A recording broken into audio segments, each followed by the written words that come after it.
হলো না বাংলাদেশের ফাইনালে যাওয়া। আক্ষেপের আরেকটা হার বাংলাদেশের। শুরুতে কি দারুণ বোলিং করেছে বাংলাদেশের বোলিং ডিপার্টমেন্ট, তবে ব্যাটিংটা পুরোপুরি আক্ষেপের। শুরুতে ব্যাটিংয়ের প্রসঙ্গে যদি আসি, আপনি কি বলবেন এমন ব্যাটিংটা নিয়ে? সাইফ একটুখানি চেষ্টা করেছেন, এরপর শামীম হাসান পাটোয়ারি একটুখানি লড়লেন 30 রান তার ব্যাটে, কিন্তু বাকিরা বলার মতো যেন কিছুই করতে পারলেন না। এক তাওহিদ হৃদয়, জাকের আলী অনিক, নুরুল হাসান সোহান, পারভেজ হোসেন ইমন, যতগুলো নাম আসবে প্রত্যেকেই ব্যর্থ। এমন দিনে আরেকবার আক্ষেপের গল্প। তবে দায়টা আপনি কাকে বেশি দেবেন? নিশ্চয়ই ব্যাটিং ডিপার্টমেন্টকে।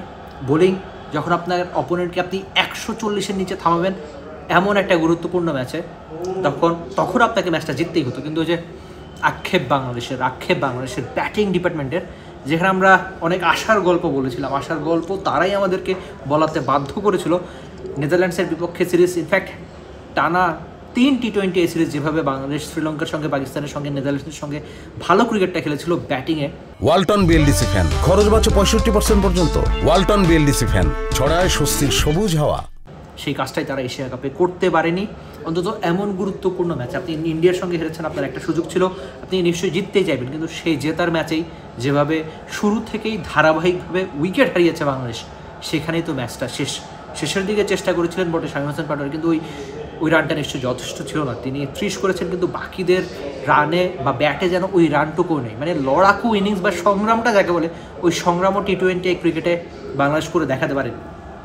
ব্যাটারদের সবচেয়ে বড় ভুল কী ছিল, যে শুরু থেকেই তারা অ্যাটাকিং খেলার চেষ্টা করেছিল। আপনার অপোনেন্ট তো 140 রানও করা নাই, আপনার টার্গেট মানে ওভার প্রতি 7 রানও না। সেখানে সুনীল গাভাস্কার একটা কথা দারুণ বলেছিলেন যে বাংলাদেশি ব্যাটাররা কী করছে, আসছে এসে বড় ছক্কা খেলার চেষ্টা করছে, ছক্কা তো হচ্ছে না, বরঞ্চ বাউন্ডারি লাইনে বা এর আগে তারা ক্যাচ দিয়ে ফিরছে। যেখানে সুনীল গাভাস্কার বারবার বলছেন বাংলাদেশি ব্যাটারদের যে তোমরা আপাতত উইকেটে থাকো, সিঙ্গেল নেওয়ার চেষ্টা করো।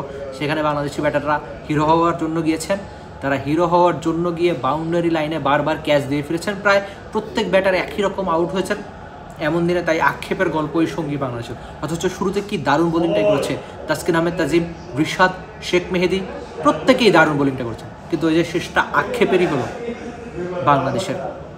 এমন দিনে আদতে আর খুব বেশি কিছু বলার থাকে না, আপনি জিতলেই ফাইনাল। এমন দিনে বাংলাদেশের আক্ষেপ সঙ্গী এই হারে আপনি সবচেয়ে বেশি দায় কার দেখছেন, কিংবা এই ম্যাচ নিয়ে আপনার যাবতীয় মন্তব্য আপনি জানিয়ে দেবেন টি স্পোর্টসের কমেন্ট সেকশনে, যেটা আপনার জন্য সবসময় খোলাই থাকে।